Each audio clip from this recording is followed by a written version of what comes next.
that last December 6, there was a quote-unquote clash between the government forces and the MNLF. Nakakapikon nga po ang terminology ginamit clash daw. Pero that is not actually a clash because what happened was a sports fest between the forces of the government and the forces of the MNLF.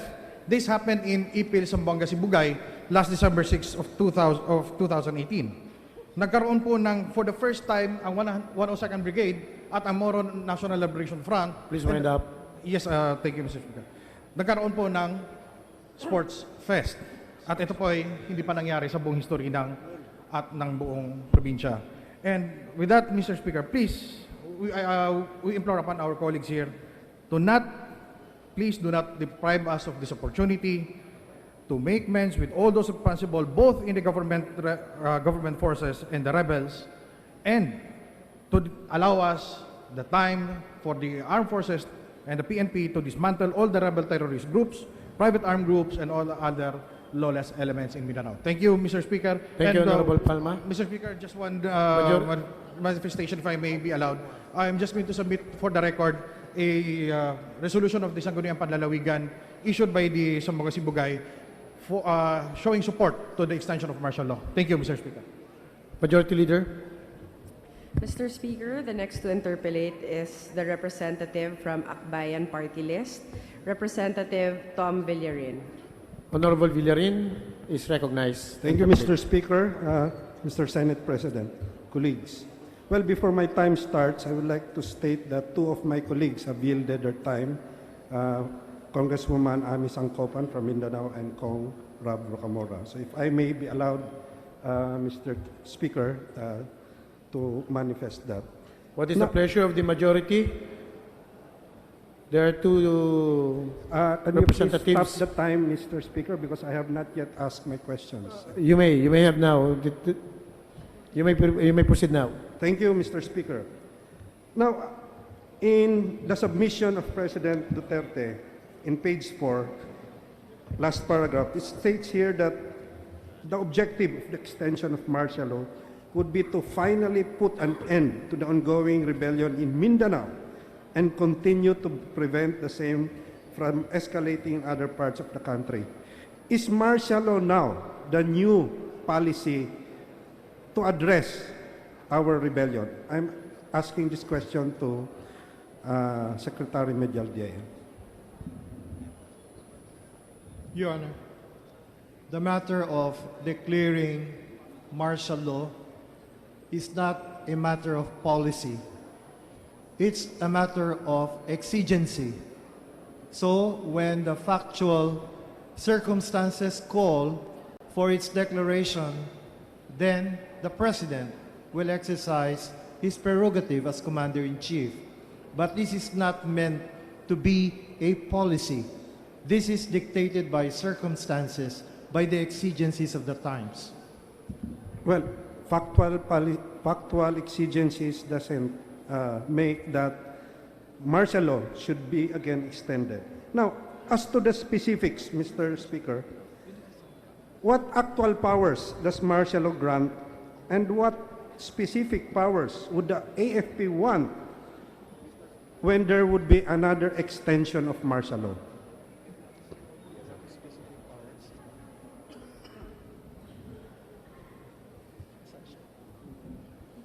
Your Honor, the armed forces are seeking exactly the same powers that it already exercises during the original period of martial law and during its continuation.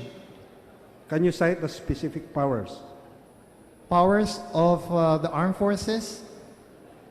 Well, these are broad in scope. This includes the power to make arrests of those people who are suspected of being part of the rebellion or committing acts in pursuit of the rebellion.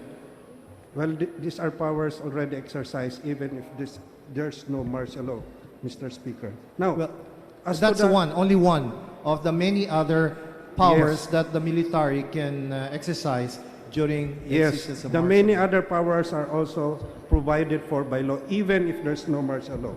Now, as to the specific implementation of martial law, we have curfews. No?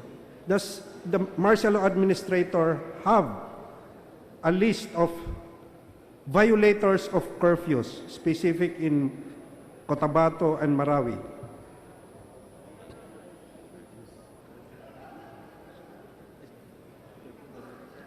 Cotabato and Marawi. Curfew.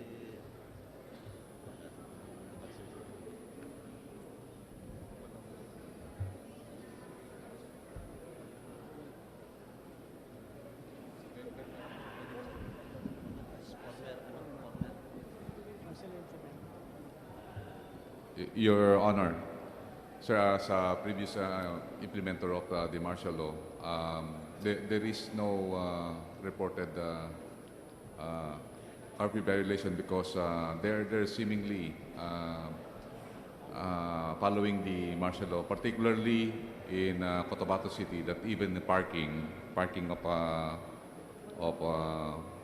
cars, talaga pong nakadikit na po dun sa culvert. Talagang the discipline of in Marawi and also in Cotabato City has greatly improved because of the martial law. Well, I beg to disagree that there have been no apprehensions with regards to violations of curfew. No? And that's a matter that's already public knowledge. And I'm asking that question precisely to state that people's movements and even their freedom to worship, no, has been violated because of the impositions of curfew. And this has been widespread happening now in Mindanao. Now, as to this policy of tapok hangyo, is the martial law administrator aware of this policy, tapok hangyo?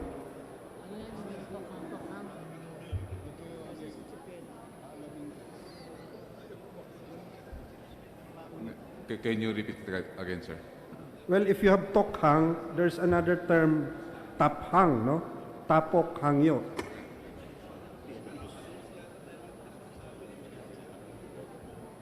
Sir, we are not aware of that policy. Are you aware that there are now 10,000 surrenderies, allegedly, NPAs, no, surrenderies, in Mindanao?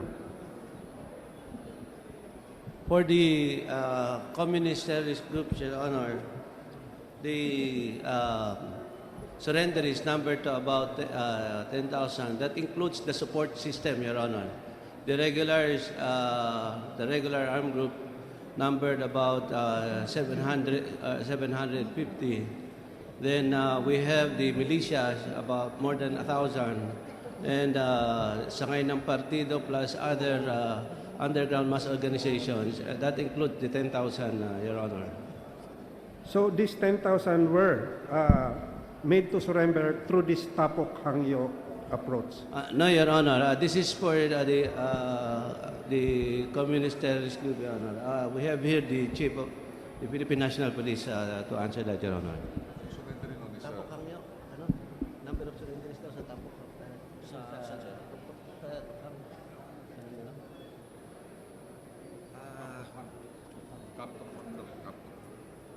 Tokhang. Sir, I don't have the, Your Honor, I don't have the figure as of this time, but I'll check with the national headquarters. Your Honor. Well, this approach, Mr. Speaker, Mr.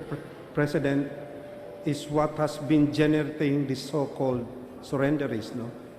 Pinipersa nila na yung mga tao magtipon-tipon and then ask them to surrender. Now, DILG has this program on e-clip.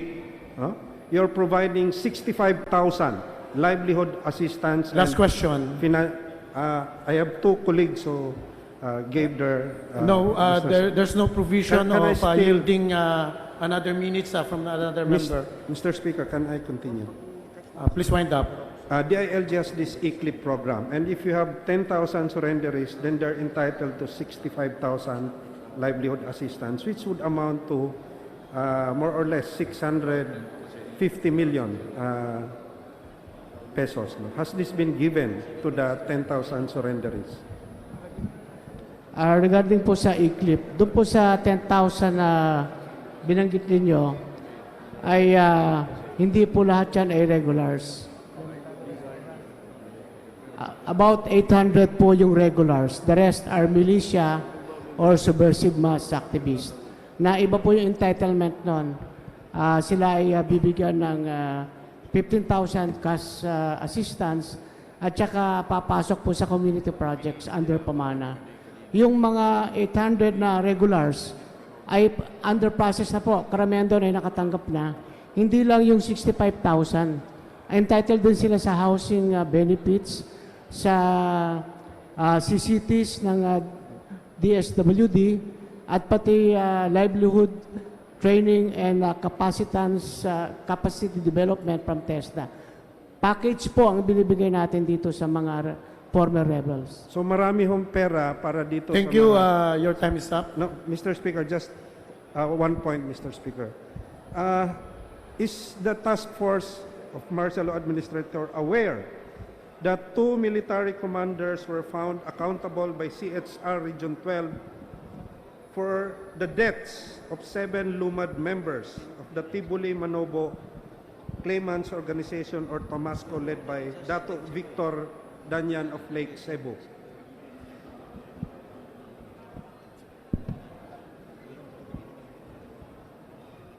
Yung pong tungkol sa yung two military commanders sa insidente ng Lake Cebu, base po ito po ay na ano natin sa korte based on our reports, kasi po ito po ay legitimate encounter. And yun po ay ngayon ay pinag-ano po natin sa tamang hukuman. Thank you. No, but that's the CHR finding, Mr. Speaker. So I'm just reiterating that it's the Commission of Human Rights. Thank you, that Honorable found. Villarin. Mr. Speaker, Majority Leader. there's still an extension as provided for me by the Majority Leader. No. According to our rules, only the explanation of votes may be yielded by the another member to another member. Majority Leader. Can I wind up, Mr. Speaker? No, Can I wind your up? time is Just- up. just Majority a minute. Leader. Mr. Speaker. We recognize our last interpellator, the Honorable Mercedes Cagas from the Lone District of Davao del Sur. Honorable Cagas is recognized.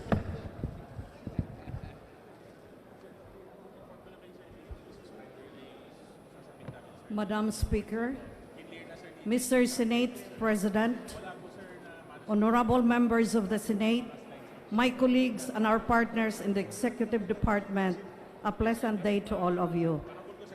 I am not here to interpolate, but I would just like to manifest my support. I would like to manifest my support for the extension of martial law in the entire Mindanao region until the end of 2019.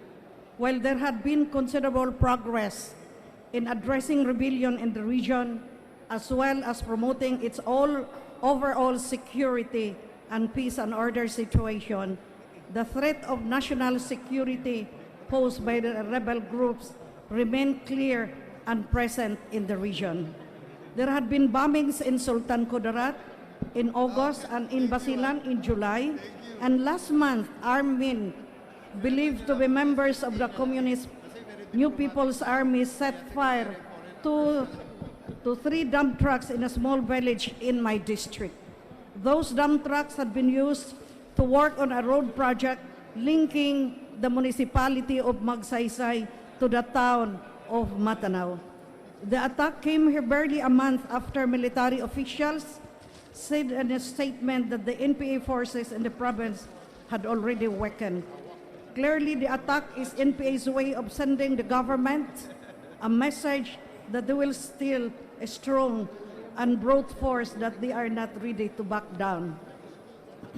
Madam Speaker, this kind of situation merits the extension of the state of martial law, we must bring back rebels in the folds of the law.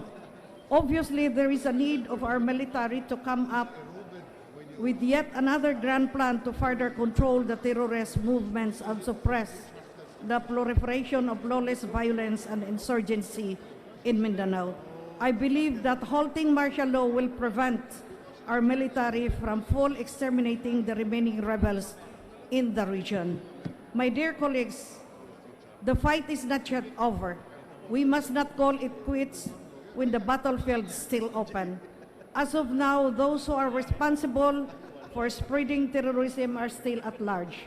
We must continue to fight to send out signal that the government is serious in eradicating those anti-government forces. I speak not just for myself, but for the people of Davao del Sur as well. That will be all. Thank you very much.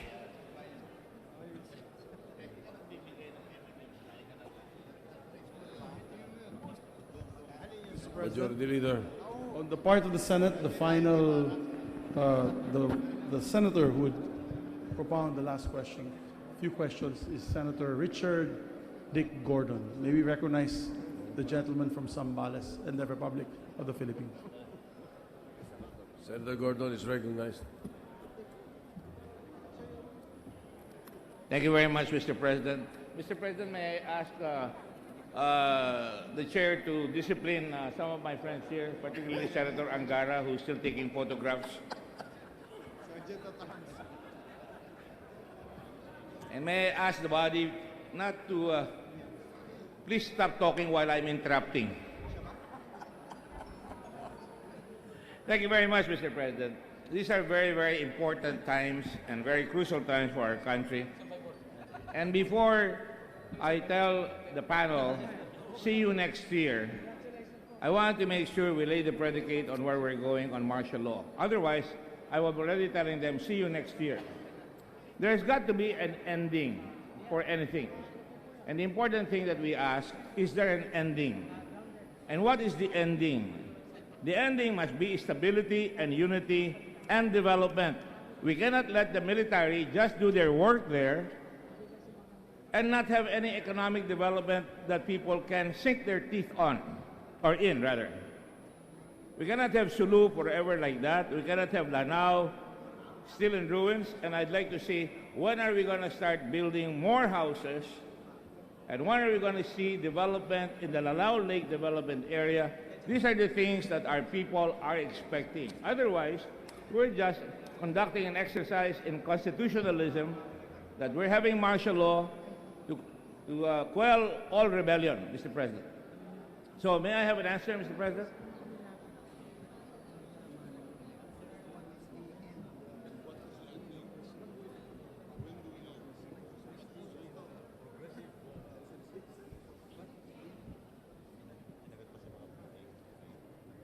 Mr. President, Mr. Speaker, the end state that we are looking at is a peaceful area with sufficient development so that the people can sustain their livelihood, their living. The kids, they are free from fear, their kids can go to school. All the perks and benefits that areas in Luzon are also enjoying. That's the end state that we need, that we like. Mr. President, that is a wish devoutly to be attained, but we have to have a clear program. Are we going to have economic benefit? Are we going to make sure that tourism gets there, for example?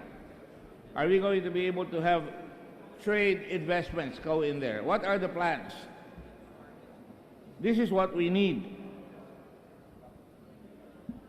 We cannot just go after Abu Sayyaf. They will come back if there is no economic development. Your Honor. Yes, please. Okay. Mr. President, Madam Speaker, Your Honor, we continue to commit all these development activities from livelihood to training, empowering our people so that they can have more sustainable uplifting in their economic status. So all these development and livelihood programs shall be enhanced, Your Honor. Mr. President, I don't want our time wasted here, and I don't want to waste the time of our colleagues here. let me ask, what specific things? Are you going to start building the Mindanao train? The infrastructure development build, Your Honor, is committed to do all those 75 projects. Your that Honor, are the gentleman is stipulated. my friend, but he's telling me propaganda. What I'd like to see is a timeline, a timetable where they're going to say, we're going to build the train going around Mindanao, because in Mindanao, anything you sink on the ground will grow. But the problem is, our countrymen in Mindanao can't bring their produce fast enough so that they can have money. And I will remind the gentleman, Your Honor, that we have 4 or at least 5 of the regions in Mindanao that are quite poor. And so, even if you extend martial law, kung wala naman tayong papasok na hanap buhay na bago, at walang makikita na panibago doon sa ating bayan, eh talagang uulit yan. I'm sure the military will agree. I'm sure the gentleman from the Department of Trade will agree. Tama po. Kaya po, in fact, the infrastructure project that you're mentioning, Your Honor, is part of the build list of projects. Isa pa po. I know it's part. When? Wala ho yung schedule sa akin, but it is in the priority list po ang Mindanao Infrastructure Program. At in terms of investments po, right now, mas maraming pumapasok na investments going to Mindanao that will create jobs. In fact, I can cite some of the projects like the hydropower, some manufacturing projects that are investing. I cited earlier, Your Honor, the growth in investment in Mindanao, and we expect that to continue to grow. That will provide the lasting solution to employment and livelihood and businesses. Mr. President, I can say it better than you can. But we want specifics. Di ba pwede this year, we're going to have the train started? Di ba pwede to tell the people in Mindanao, you're going to have jobs in the following areas? Is Tesla there bringing jobs in accordance with the plan that we're going to build for Mindanao? This is what the people are asking for. Alam niyo, kausap ko yung staff ko kanina. Sabi ko, marami akong kaklase nasa economics, marami mga macro, ito, growing GDP, pero walang relevance sa tao. Here, you're asking us to extend martial law, and I want to be on the side of the government here, and I want to make sure that they don't come back next year. And the only way they will not come back is if they see and feel that jobs are being created, that there is an avenue for tourism. For example, Lake Lanao, is that going to be a priority by the government? Lake Lanao, I know the train is a priority. Just specific po, Your Honor. Can I remind the gentleman of the time? Some specific, Your Honor. Please wind up. Okay. Just for this year alone, we have approved, meron pong papasok na Pulangi Hydropower Corporation in Bukidnon. By Friday, we are signing also an the first integrated iron and steel project between a Filipino and a Chinese company establishing its operation in Mindanao in Fibidec. There are hospitals and manufacturing corporations also that have been approved, and they are already putting investments, Your Honor. So these are just some indications that the investments and new projects are coming in.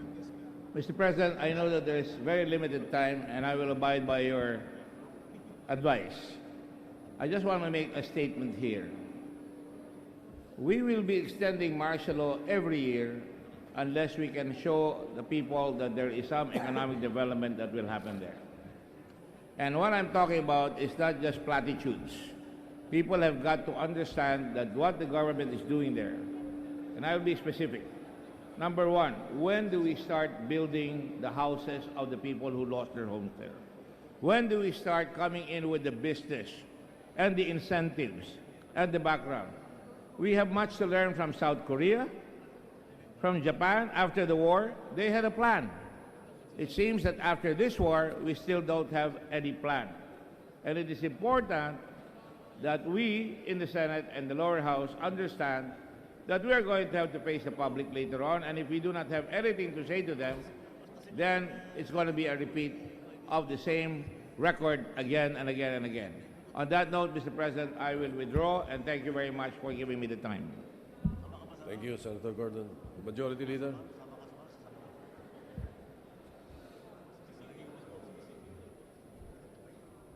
Thank you, Mr. President. Mr. President, I move that the Congress further extend proclamation of martial law and the suspension of the privilege of the writ of habeas corpus in the whole of Mindanao for a period of 1 year from 1st January 2019 to 31st December of 2019. And to hasten the proceedings, Mr. President, I will just submit the explanation of my motion and the explanation of my vote on a later time and consider it read and inserted into the records of this body.